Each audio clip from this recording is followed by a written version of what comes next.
নমস্কার, আপনারা দেখছেন চ্যানেল এবিসি। আমি বিজয়, আর প্রত্যেক দিনকার মতো আপনাদের সামনে উপস্থিত হয়ে গেছি। আজ আমি আপনাদের সঙ্গে এখন আলোচনা করব আমাদের জীবনে প্রত্যেকটি কাজের শুভ সময় নির্বাচনের ক্ষেত্রে এবং শুভ কার্য সম্পাদনের ক্ষেত্রে নক্ষত্রের ভূমিকা অত্যন্ত বিশেষভাবে গুরুত্বপূর্ণ। তাই আজ জানবো কোন কোন কাজের ক্ষেত্রে কোন নক্ষত্র সম্পাদন করলে তা শাস্ত্রীয় মতে আপনাদের ক্ষেত্রে অত্যন্ত শুভ ফলদায়ী হতে পারে। দেখুন, যখন কোনো মন্ত্রী বা অন্যান্য কোনো সরকারি গুরুত্বপূর্ণ পদে যখন শপথ গ্রহণ হয়, সেই শপথ গ্রহণকালে বা কোনো শহর বা কোনো ফলকের যখন ভিত্তিপ্রস্তর স্থাপন করা হয় বা শিলান্যাস করা হয়, এমন ক্ষেত্রে কিন্তু সর্বদা রোহিণী নক্ষত্র, উত্তর ফল্গুনী নক্ষত্র, উত্তরাষাঢ়া নক্ষত্র এবং উত্তর ভাদ্রপদ নক্ষত্রেই করা উচিত।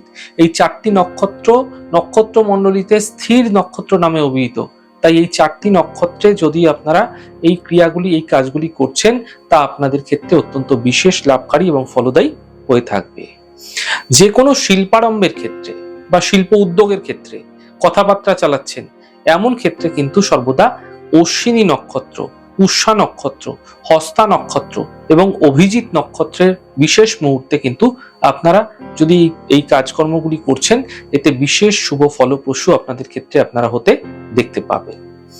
দেখুন, বাহন ক্রয়, অনেকেই আপনারা দু চাকা, মোটর সাইকেল, সাইকেল বা কোনো রকম গাড়ি, যে কোনো, সে জলযান হতে পারে বা যে কোনো যানই হতে পারে, আপনারা যদি ক্রয় করতে চাইছেন, এমন ক্ষেত্রে মাথায় রাখতে হবে আপনাদের সর্বদা চর নক্ষত্রে আপনাদের কিন্তু এগুলি ক্রয় করা উচিত। চর নক্ষত্র কোনগুলি? দেখুন, শ্রবণা নক্ষত্র, ধনিষ্ঠা নক্ষত্র, শতবিশা নক্ষত্র হচ্ছে চর নক্ষত্র। এই তিনটি নক্ষত্রযুক্ত দিনে যদি আপনারা বাহন ক্রয় করছেন, তা আপনাদের জন্য অত্যন্ত বিশেষ শুভ। এছাড়াও পুনর্বসু নক্ষত্রেও কিন্তু বাহন ক্রয় করা যেতে পারে, তা বিশেষ ফলদায়ী আপনাদের ক্ষেত্রে হয়ে থাকে। বিবাহ ব্যতীত অন্য যে কোনো কাজের জন্য পুষ্যা নক্ষত্র কিন্তু বিশেষ শুভ। অর্থাৎ পুষ্যা নক্ষত্রে আমরা তন্ত্রোক্ত উপায়ে যখন বিভিন্ন ক্রিয়াকলাপ করে থাকি, তখন মূল উত্তোলনের ক্ষেত্রে রবি পুষ্য যোগের ক্ষেত্রে দেখা হয়। রবিবার যদি পুষ্যা নক্ষত্র পড়ে যাচ্ছে, তা বিশেষ শুভ। এবং যদি কখনো বৃহস্পতিবার পুষ্যা নক্ষত্র পড়ে যাচ্ছে, তাকে বলা হয় গুরু পুষ্য যোগ। এরকম দিনে কিন্তু সোনা ক্রয় করা শুভ। তাই বিবাহ ব্যতীত, পুষ্যা নক্ষত্রে বিবাহ হয় না, বিবাহ ব্যতীত যে কোনো কাজের ক্ষেত্রে কিন্তু পুষ্যা নক্ষত্র ভীষণ শুভ হয়ে থাকে। নবজাতকের যখন নামকরণ হয়, এমন ক্ষেত্রে জাতিকার জন্মের 10 দিন বা 12 দিন বা 16 দিন বয়সে যদি অনুরাধা নক্ষত্র পড়ছে, পুনর্বসু নক্ষত্র পড়ছে, মঘা নক্ষত্র, উত্তর ফল্গুনী, উত্তরাষাঢ়া, উত্তর ভাদ্রপদ, শতবিশা, স্বাতী, ধনিষ্ঠা, শ্রবণা, রোহিণী, অশ্বিনী, মৃগশিরা, রেবতী, হস্তা, পুষ্যা, যদি এই নক্ষত্রগুলি পড়ছে এবং বার যদি সোমবার, বুধবার, বৃহস্পতিবার এবং শুক্রবার হয়ে যাচ্ছে, তাহলে কিন্তু অত্যন্ত শুভ ফলদায়ী হবে এই দিনে নামকরণ করা। নবজাতকের অন্নপ্রাশনের ক্ষেত্রে জাতক জাতিকার জন্মের ষষ্ঠ, অষ্টম এবং নবম মাসে যদি অশ্বিনী, মৃগশিরা, পুনর্বসু, ধনিষ্ঠা, পুষ্যা, হস্তা, অনুরাধা, শ্রবণা, শতবিশা এবং চিত্রা নক্ষত্রযুক্ত বুধ, বৃহস্পতিবার, শুক্রবারে কোনোভাবে কানেক্ট হচ্ছে, তাহলে কিন্তু সেই দিন আপনারা কিন্তু অন্নপ্রাশন করাতে পারেন। এতে বিশেষ শুভ ফল প্রাপ্তি ঘটবে। দেখুন, জন্মের পরে প্রথম কেশ কর্তন, অর্থাৎ প্রথম যে চুল ফেলা হয়, চুল কাটা হয়, সেই চুল নবজাতকের ক্ষেত্রে কাটার ক্ষেত্রে তৃতীয় বা পঞ্চম বর্ষে যদি পুনর্বসু নক্ষত্র, মৃগশিরা নক্ষত্র, ধনিষ্ঠা নক্ষত্র, শ্রবণা নক্ষত্র, রেবতী নক্ষত্র, পুষ্যা, চিত্রা, অশ্বিনী, হস্তা নক্ষত্র যদি হচ্ছে, তাহলে সোম, বুধ, বৃহস্পতি এবং শুক্রবারে যদি চুল কাটা হচ্ছে, তা অত্যন্ত বিশেষ শুভ। মাথায় রাখতে হবে প্রতিপদ এবং পূর্ণিমা তিথি যেন কোনোভাবেই না আসে, তাহলে কিন্তু তা অত্যন্ত শুভ হতে পারে। বিদ্যারম্ভের ক্ষেত্রে অনেকেই সরস্বতী পুজোর সময় শ্রী পঞ্চমীর দিন বিদ্যারম্ভ করে থাকেন।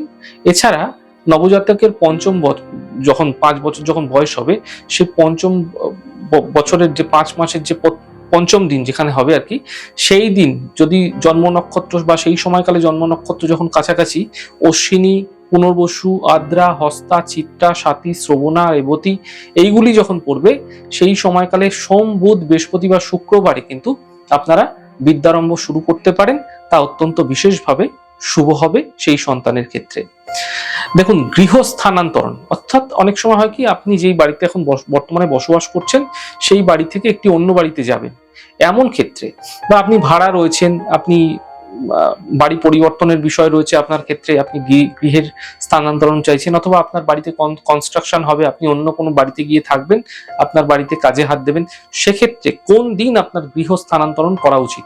দেখুন, গৃহ স্থানান্তরণের ক্ষেত্রে পরিবারের সদস্যদের জন্ম নক্ষত্র ব্যতীত অনুরাধা, মৃগশিরা এবং হস্তা অত্যন্ত শুভ কার্যকরী। এই দিন যদি আপনারা গৃহ স্থানান্তরণ করছেন, ফায়দা মিলবে। এবার বললো গৃহ সংস্কার নির্মাণের ক্ষেত্রে, অর্থাৎ আপনার বাড়ি ছিল, আপনার বাড়ি আছে এবং সেইখানে আপনি কোনো কিছু কনস্ট্রাকশন করতে চাইছেন, এক্সট্রা কোনো একটি পার্টে কনস্ট্রাকশন করতে চাইছেন, এরকম গৃহ সংস্কার নির্মাণের ক্ষেত্রে সব থেকে শুভ মুহূর্ত হলো বৃহস্পতিবার, যখন রোহিণী, মৃগশিরা, অশ্লেষা এবং উত্তর ফাল্গুনী, উত্তরাষাঢ়া, শ্রবণা এবং উত্তর ভাদ্রপদ নক্ষত্রে যখন গোচরগত হয়, অর্থাৎ বৃহস্পতি যখন এই নক্ষত্রগুলির উপর থেকে যখন গোচর হবে, সেই সময়কালে কিন্তু আপনাদের মাথায় রাখতে হবে, সেই সময় যদি আপনারা কনস্ট্রাকশনের কাজকর্ম করছেন, তা আপনাদের ক্ষেত্রে বিশেষ ফায়দা দেবে। দেখুন, সর্বদাই মাথায় রাখতে হবে, যখন অস্ত্রোপচার আপনারা করছেন, নিজের সার্জারি করছেন, সেই সময় সার্জারি করার সময় শুভ মুহূর্ত গণ্য করা হয় চন্দ্র যখন শুক্লপক্ষের একাদশী তিথি থেকে কৃষ্ণপক্ষের পঞ্চমী তিথি পর্যন্ত থাকবে, এই সময়কালকে অত্যন্ত বিশেষ বলবান বলা হয়েছে, কিন্তু কখনোই যেন পূর্ণিমা তিথি না হয়। এছাড়াও জন্ম নক্ষত্র যদি আদ্রা, জ্যেষ্ঠা, অশ্লেষা বা মূলা হয় এবং তা যদি চতুর্থী, নবমী, চতুর্দশী তিথি হয়, তাহলে কিন্তু অস্ত্রোপচার থেকে নিবৃত্ত থাকা বাঞ্ছনীয়। উপরোক্ত শনি এবং মঙ্গলের যদি যুক্তি সংযুক্ত হচ্ছে, অর্থাৎ শনি মঙ্গল এক জায়গায় রয়েছে বা দৃষ্টি বিনিময় করে কোনোভাবে যুক্ত হয়েছে, এমন ক্ষেত্রেও কিন্তু কোনোভাবেই আপনাদের অস্ত্রোপচার সেই সময়কালে কখনোই করা উচিত নয়। বিবাহের ক্ষেত্রে মাথায় রাখতে হবে, জ্যেষ্ঠ পুত্র যিনি থাকেন, যিনি বড় পুত্র থাকেন, যাকে জ্যেষ্ঠ পুত্র বলা হয়, বা কন্যার বিবাহের ক্ষেত্রেও কিন্তু একই বিষয়।